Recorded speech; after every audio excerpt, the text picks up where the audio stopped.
So I'm Stephanie Wichmann. I am a registered drama therapist and clinical social worker. I went to Portland State University here in Portland, Oregon area. And I have been working in lots of different settings, mostly hospital settings, community-based settings, and working with people with eating disorders and body image type issues, LGBTQ communities, and also have worked with incarcerated individuals and those who have been released from prison. So that's a little bit about my background. And I also have a private practice that I opened in the Southwest Washington area called Riverway Counseling. So that's what I'm doing right now. And I'm a new mom, so that too.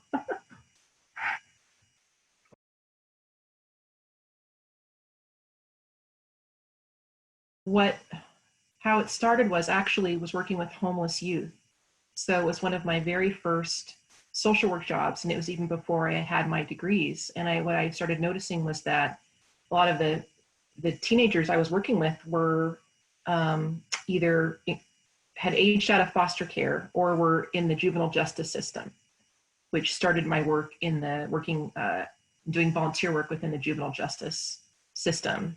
And that sort of prompted my interest in what is this around incarceration. And that led to my work working in prisons. And I've worked in 2 facilities, Columbia River Correctional and Coffee Creek Correctional. Those are the 2 prisons that I've done my work in.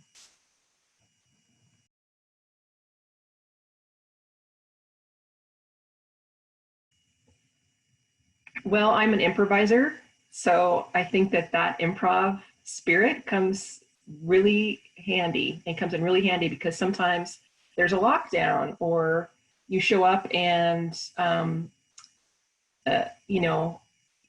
you have to put stuff in your locker and you're like, oh no, I've got, there's little things like I've got a wire bra and I've got to be careful of, like, just things you don't really think about, right? So you have to be, and then also it might be that if you have a group that you're doing and you see the same group of clients, that sometimes they're not there because they're on other assignments, right? So you can't anticipate that everyone's always going to be coming in every time. So you have to, and then also just in terms of how people are doing, right? Based on what's going on with them and the context of their family outside or what's happening on the inside.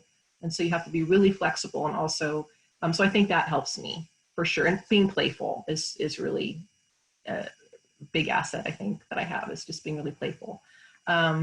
And also, I think some of the challenges, I think when I first started, I wasn't as aware of my privilege. I was, but I didn't really know how to articulate it as much. So coming in as a middle-class white person, right? I think that of course, when I wouldn't say make mistakes, but I think I wasn't as aware of it in terms of coming in and really trusting that I needed to build trust and build rapport with people and really come in and name all of my privilege, including being out and being somebody who could leave every day. Right.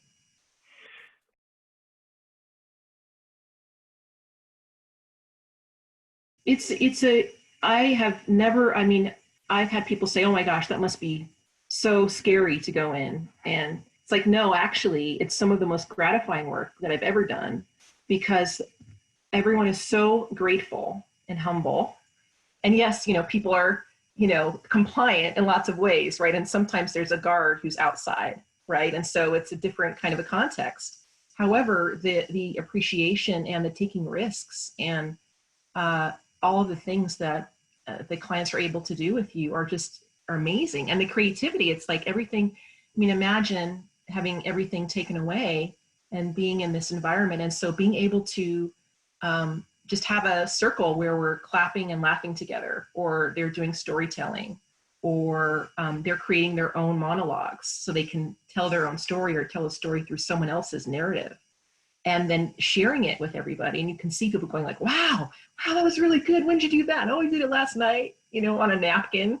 And so it's like being able to see people grow in this creative context and create and collaborate together. That's the other piece that is so important, is this collaboration where we're working on a project. And I say, and also it's sort of letting go of what my idea of the project is, that sort of ethnographic piece of okay, this is my idea, but it can completely go away. And usually it does. It's like, no, this is actually the story we want to tell. And sometimes the administrators are like, well, you can't talk about drugs or sex or, right? Sometimes they have lists of, I mean, it's been my experience, it might have changed, but sometimes they're like, you have to sort of, there are some nuances and ways to sort of work around some of the limitations of like drug talk, that kind of thing. So there are limitations that way, but people are so creative in terms of the work. And it's beautiful. It's beautiful to watch the experience and to watch people really come into their own in that way in really hard circumstances.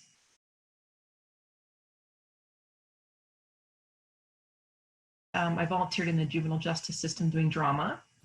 And then in graduate school, I had the opportunity to work with, they're called Women in Community Service, and they help female identified folks in terms of issues of poverty and looking at marginalization. And their work is a lot in prisons, essentially. And so that was part of my capstone. But really, what really inspired me to continue this work was I actually had a friend who was a student friend of mine, and we worked together for quite a bit. And she actually later shared with me that she was formerly incarcerated. And through my friendship with her and just talking about her experience, it just really inspired me to be doing this work. And she said, "Oh my gosh, this drama work, this like improv stuff, they would love that." And so I would talk with her about it, and it was just really, really inspiring to actually say, I haven't had anyone in my family be, I mean, I've certainly, there have been folks who have been maybe arrested, but in terms of going to prison. So I think that's, again, part of my privilege. And so to be able to sort of know somebody and to connect with them, I think that inspired me to first start some of these projects.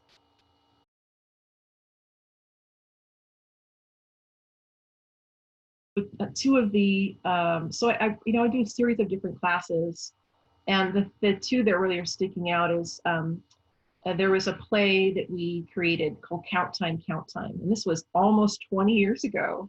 So it's hard to believe. And it was an ethnographic theater piece. And I was working with a woman named Lorraine Barr, who was the director. And she is an adjunct faculty at Portland State University, a local actress director. And so we collaborated with women who had been released from prison. And there were 5 women who we interviewed over the course of a year.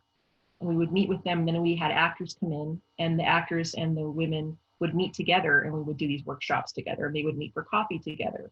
And that's how the script developed. And so it was a long, long process, and we really learned a lot from that. And I think, it's hard to always tell, but I know that, the audiences really appreciated the story. And, there would be these sort of talkbacks, and then just the connection between the women who were incarcerated in this relationship with the actors. And I hopefully we did our best to make sure we were telling the stories and being respectful and really honoring their voice in it. And so that was just a fantastic experience. And another would be, I did a women in comedy class for in a female prison. And it was fantastic because we did a series on sketch comedy, improv, stand-up comedy. So they would bring their own stuff and like, what about this comedian? Well, what about that? I want to write this. No, I want to do that. And so for this series of, several weeks, they were their own researchers. They were their own writers. They were their own directors. I would leave and come back and go, oh, we wrote this thing. What do you think? I'm like, oh my gosh, that's fantastic. Like, how did you, and they would be these great scripts. And then and then they helped me put it together. And then they ended up performing and they got to invite 2 or 3 other inmates. So they wanted to come see the performance. So that's how we had it at that point. But to be able to have it culminate into this performance for them. And, at the end, they were hugging and crying and just saying, this was so great to be able to laugh, to be able to use our own stories, to be able to make this thing. I'm always going to remember it. And I remember hearing that. I'm always going to remember this. And that's what fills my heart, is helping facilitate that kind of a creative dialogue where they're able to really just showcase who they are and what their lives were like and how they got to where they are and who they want to be, the vision for their own future.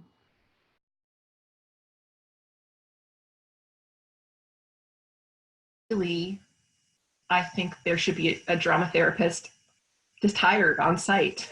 Like, and I think they should be compensated, right? I think a lot of times people volunteer in these settings, and it's like, well, we'll take a volunteer to come in, and that might have changed, but ultimately that our work is supported and that we're in more institutions and we're able to take that into the community to share with policymakers or with the public, to say this is the work that's going on. So I think ideally it would be, educating others on the importance of creative arts and how it can be so useful in terms of, um, giving people creative outlets and direction. And it's not about, there's a misconception that it's about entertaining.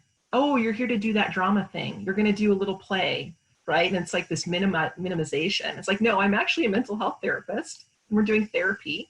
And yeah, we play and we do script work and we do all these things, but they're transforming. And so it's helping educate others, staff, administrators, all those people in terms of the importance of the work. And so I think ultimately it would be an environment where that's seen and respected.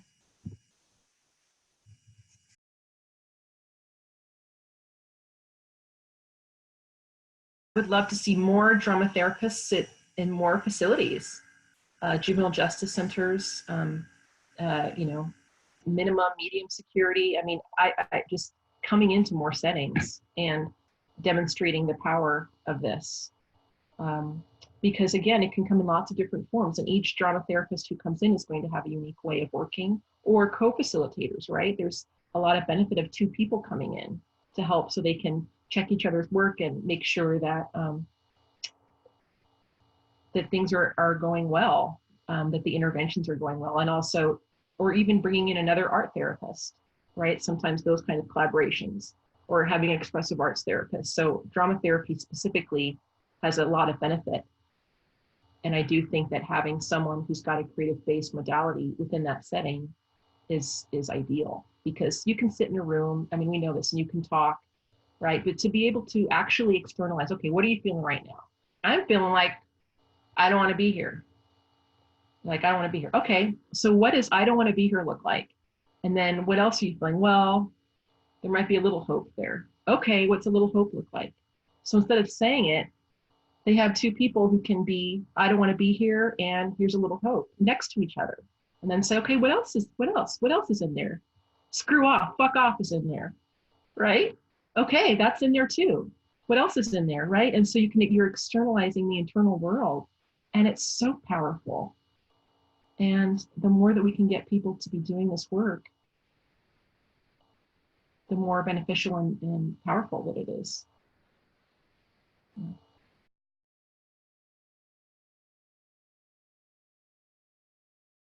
My experience of doing the ethnographic theater piece, working with women who were formerly incarcerated, that experience, doing the drama therapy work even after they had been, after they had been released. I mean, it helps them have a venue and have a voice. So that kind of work can happen, even afterwards. But when I think about systemically, there's just so much that we can be advocates for in terms of disparities, in terms of sentencing, in terms of looking at being an advocate and looking at what brings people in the first place, in terms of advocating, in terms of poverty, talking about trauma and the effect of trauma, what's ultimately bringing people in, and how are we actually healing and restoring and working to really look at the whole person versus, a number or something that we have to check off a list in terms of, they did rec therapy yesterday, they don't have to do that. So I think we're the voices, we can be the voices to go out and to talk to, on a state level and national level, and to work for like the Western Prison Project, I know is a great one, an advocacy group, or the sentencing projects. There's lots of different groups that you can be involved in as you're doing this work to help in a more systemic way.